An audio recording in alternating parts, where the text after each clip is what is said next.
ආයිබෝවන් අද මම හැදුවේ අල ටොෆී එකක්. මේ අල ටොෆී එක හදන්න හරිම ලේසියි.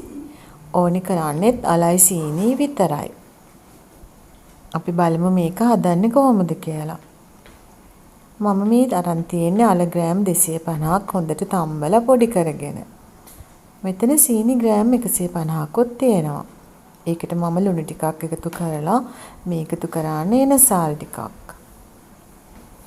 ඊළඟට මම මේ සීනි එකට අල ටික එකතු කරනවා. මේක හොඳටම පොඩි උනේ නැහැ කියලා ප්‍රශ්නයක් නැහැ.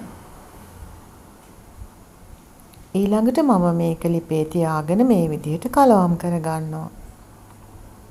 මේක රත් වෙනකොට සීනි දිය වෙලා මේ අල ටිකට එකතු වෙනවා.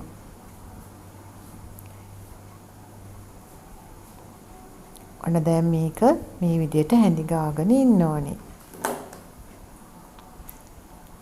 විනාඩි 20ක් විතර යනවා මේ අල ටොෆී එක හදාගන්න. මගේ මේ වීඩියෝ එක හොඳ නම් ලයික් කරලා කමෙන්ට් කරන්න. සබ්ස්ක්‍රයිබ් කරන්නත් අමතක කරන්න එපා.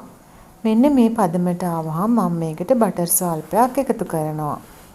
ආයෙත් මේ විදිහට කලවම් කරගන්නවා. මේක එක ගුලියක් වෙන විදිහටම කලවම් කරගන්න ඕනේ. ඔන්න දැන් මේ පදම හරි. දැන් මම බටර් ගාගත්ත තැටියකට මේ ටික එකතු කරනවා. ඊළඟට කෑලි කපා ගන්න පුළුවන් ප්‍රමාණයට තුනී කර ගන්න ඕනේ.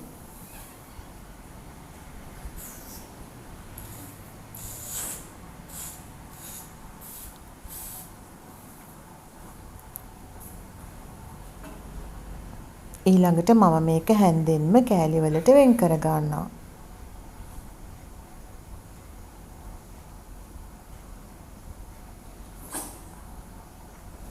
ඔයාලා කැමති ප්‍රමාණයේ කෑලි මේක කපා ගන්න පුළුවන්. දැන් මේක මේ විදිහට වෙන් කරගෙන පැය භාගයක් විතර යනකම් තියා ගන්න ඕනේ. මේ තියෙන මම හදාගත්ත අල ටොෆී ටික. ඔයාලත් හදලා බලන්න.